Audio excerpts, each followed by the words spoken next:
Magandang umaga mga ka-happy hour. Narito ang mga balita para sa MBC TV Network News Update 10 AM edition. NBI nagbabala sa vloggers na nagpapakalat ng fake news. Yan ang MBC TV Network News ni Kyle Bulias. Binigyang diin ng National Bureau of Investigation na susugpuin nila ang lahat ng vloggers na nagpapakalat ng maling impormasyon sa social media. Ginawa ni NBI Director Jaime Santiago ang pahayag kasunod ng pagsasampa nila ng kaso sa 4 na vlogger na pawang mga nagtatrabaho sa ibang bansa. Partikular anyang dahilan ng pagsasampa ng kaso sa mga ito ang ginagawa nilang pagmamanipulate ng mga video para may ibang konteksto nito kung saan mismong si Santiago ang naging biktima. Sabi ni Santiago, hindi lang naman mga vlogger na taga-suporta ng pamilya Duterte ang kanilang hinahabol, kundi lahat ng nagpapakalat ng disinformation. Para patunayan ko sa kanila na walang politika dito, meron kaming dadating pa ng mga cases, isasampa, na binablog nila yung fake news nila. For example, si Senator Bato. Arresto ay papailan din namin ng kaso para makita ng tao na women business. Parehas at yan. Hindi isang side lang. Hindi pro Duterte yes, lamang. Yes, sir. Kasi sinasabi nila, ginigipit daw po ninyo yung mga pro Duterte vloggers.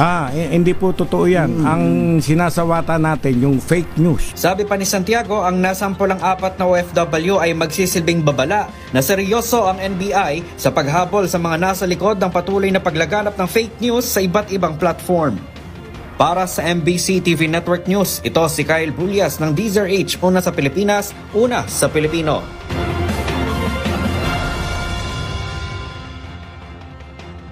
Samantala, Muslim Solent pinuri ang pagiging ganap na batas ng Philippine Islamic Burial Act. Malaki ang pasasalamat ni Lanao del Sur Representative Zia Alonto Adjunct sa paglagda ni Pangulong Ferdinand Bongbong Marcos Jr. sa Republic Act No. 12160 o ang Philippine Islamic Burial Act. Bilang pangunahing may akda ng panukala, binigyang diin ni Adjong ang kahalagahan ng batas na ito sa kanilang mga Muslim, salig na rin sa tradisyon ng Islam na agad mailibing ang yumao nilang mahal sa buhay. Salig sa batas, minamandato na mailibing agad ang labi ng namayapa sa lalong madaling panahon o sa loob ng 24 na oras. Mahalagang probisyon ng batas ang pagbabawal sa mga ospital, medical clinic, punerarya, morgue, custodial o prison facility, at mga katulad na pasilidad na hindi agad mailabas ang labit dahil lang sa hindi pa nababayaran ng mga obligasyon nito. Nagpasalamat din si Adjong sa mga kasamahan sa Kongreso para sa pagsasakatuparan ng batas. Hindi lang dinaaniyak basta legislative milestone ang pagsasabatas nito, ngunit isang mabigat na testamento ng pagkakaisa sa kabila ng pagkakaiba. Mahirap sa ating mga kababayang Muslim na i-transport pa yung kanilang labi ng kanilang mahal sa buhay.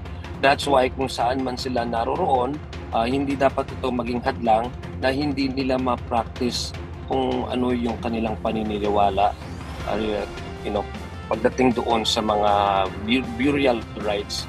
So binibigyan natin ng mandato yung mga LGUs ng sa ating bansa na magkaroon sila ng pagkakataon na maserbisyuhan nila yung kanilang mga Muslim residents sa kanilang individual na mga lugar.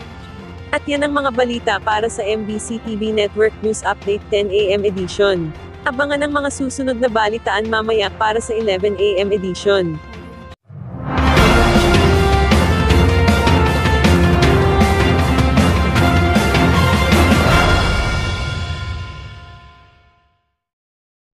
Mga ka-happy hour, kung gusto mong manood ang mga balita sa MBC TV Network News Update, mag-subscribe sa aming YouTube channel, i-like ang aming Facebook page, at i-follow sa aming TikTok account.